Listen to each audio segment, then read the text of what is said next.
It was a somber mood as people gathered to the National War Memorial yesterday in Alofi in remembrance of ANZAC Day, marking the sacrifice of those who made the ultimate sacrifice in service to their countries and peace.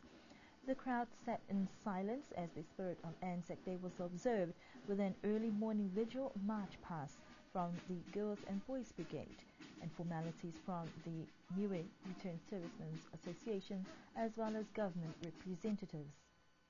It is our brave souls, our soldiers, our toas, who departed these shores to honor the call of duty from Great Britain to take up arms and join the war effort of World War I and to bring peace to fellow men. Today, let us remember and honor their selfless sacrifice, the sacrifice of their families and the sacrifice of the whole nation, and at the same time celebrate the freedom, peace and privileges that they enable us for all of us. This is where we remember them on their journey to sacrifice to become soldiers. ANZAC Day has become a time to honour all the men and women who served our nations and in doing so have made the supreme sacrifice. Today on April the 25th we pause to remember those that served in World War I, those men of Australia and New Zealand who stepped into our history when they went ashore in Gallipoli. 2,700 died. But this campaign isn't just about the Australians and the New Zealanders. The courage, the endurance and the willingness to participate of the Niuean soldiers can make this nation feel very proud. Of the 150 men that went to war from this nation, 17 did not return home. They died as Niuean heroes, and they deserved to be remembered. We do so here today. For Niue, ANZAC holds great significance in commemorating the 150 Niuean men who left the world for World War I to an uncertain demise as they joined the Maori Battalion. This contribution also strengthens the ties between Niue and New Zealand. A day of commemoration, remembering the inspirational bravery, commitment and sacrifice of all servicemen and women in the wars, and the message, lest we forget them.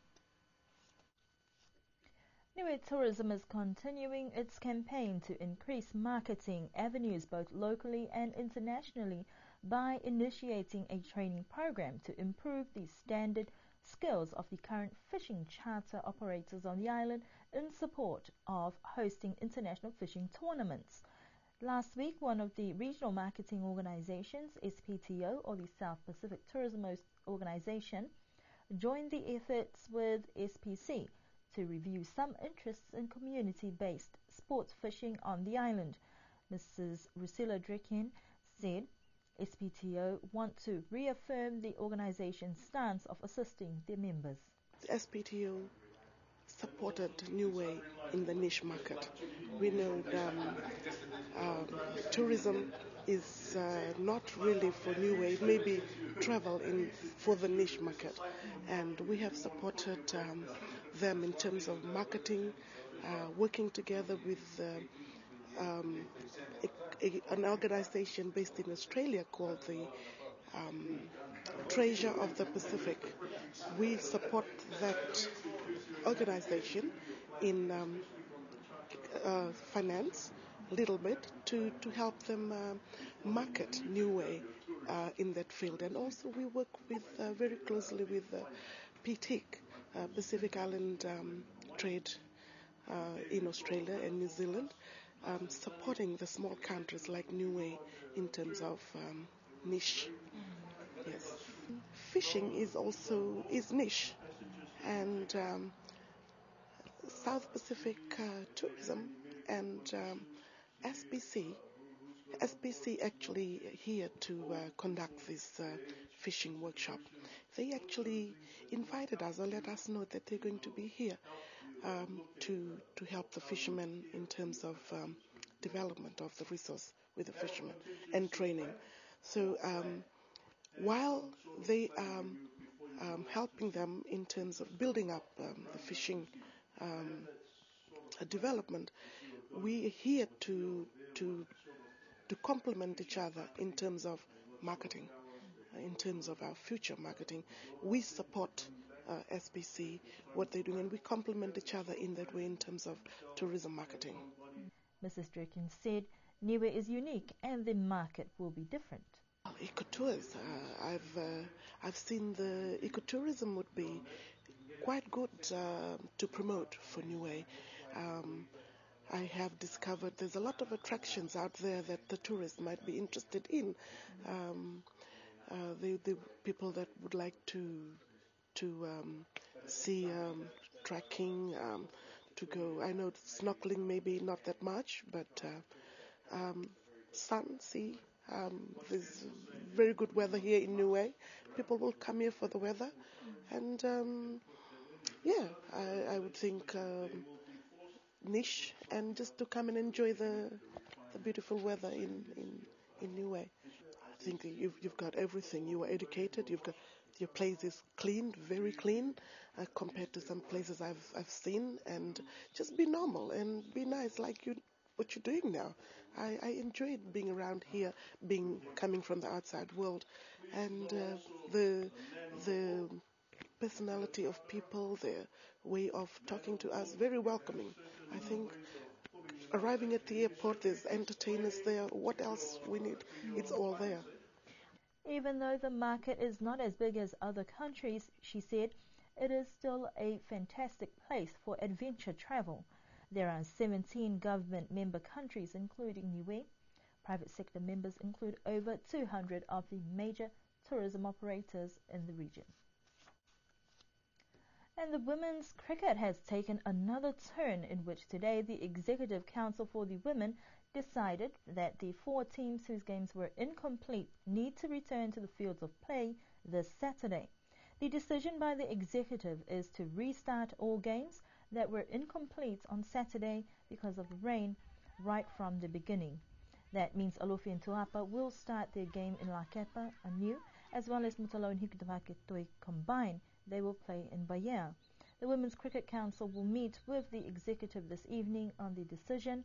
At this stage, it is unsure as to who will turn up to the Mutalo and Hikutoi game, as the village of Hikutavake Show Day will take place also this Saturday. Beauty Niue is an innovative enterprise promoting the use of local products to enhance the beauty of Niuean falalas with a special blend coconut oil-based body lotion range. Coconut, mango and tiare fragrance lotions are now only the beginning, with plans to venture into hair moisturizers and possibly insect repellent. Manager Frank Sianiholo says that this is a reputable unisex brand that will leave skin feeling smoother and you feeling younger.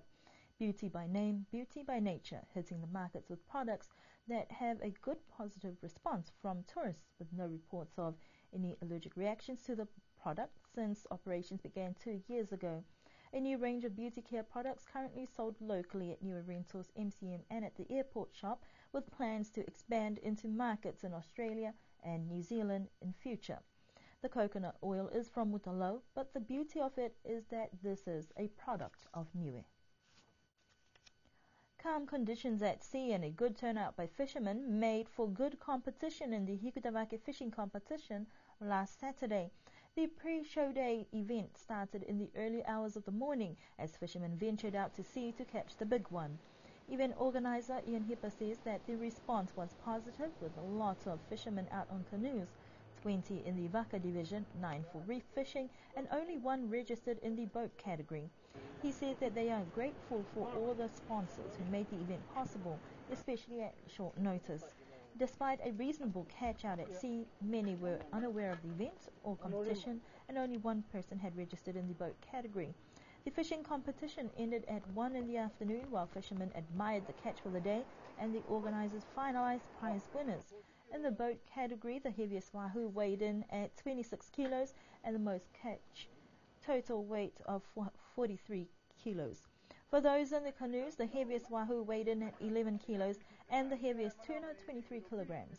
Reef fishing competition, the heaviest catch was 10 kilograms and most variety at 9 kilos. Prizes will be distributed at the Hikitamaki Show Day this coming Saturday. And that concludes our news bulletin for tonight. We do hope that you have an enjoyable weekend ahead.